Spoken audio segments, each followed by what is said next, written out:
Two U.S. Marshals still in the hospital tonight following a wild early morning shootout in the Bronx, pitting them against a wanted fugitive. Surveillance video shows one of the wounded Marshals being carried away from the scene. They showed up to a home in Wakefield around 5:30 this morning.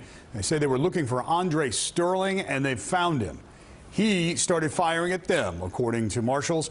He was wanted for shooting a Massachusetts trooper last month. And when the dust settled, Sterling was dead.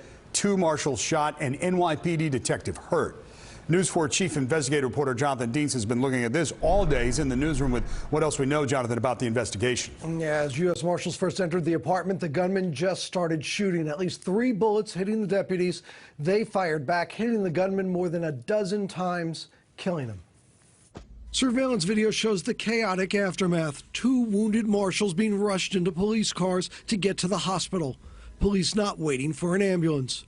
The shooting started at 5:30 in the morning as Marshals and detectives tried to move in on a wanted cop shooter. I got up, I looked through the window, I seen the cops running back and forth. Shot and killed the gunman Andre Sterling. The manhunt had been ongoing for the last 2 weeks.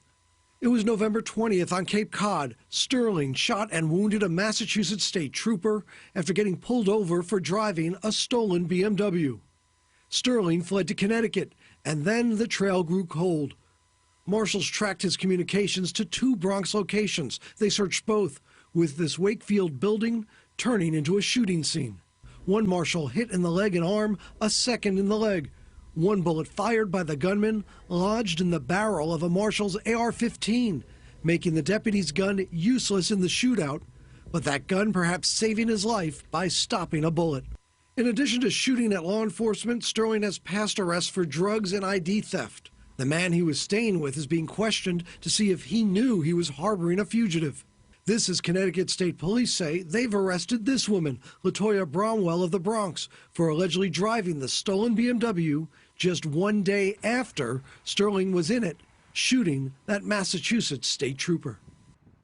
The 2 injured Marshals remain hospitalized but are expected to be okay. A detective hurt amid the scramble is now home. That Massachusetts trooper, he's still recovering from being shot through his hand. His bulletproof vest stopping a bullet which may have come from the same gun used this morning in the Bronx.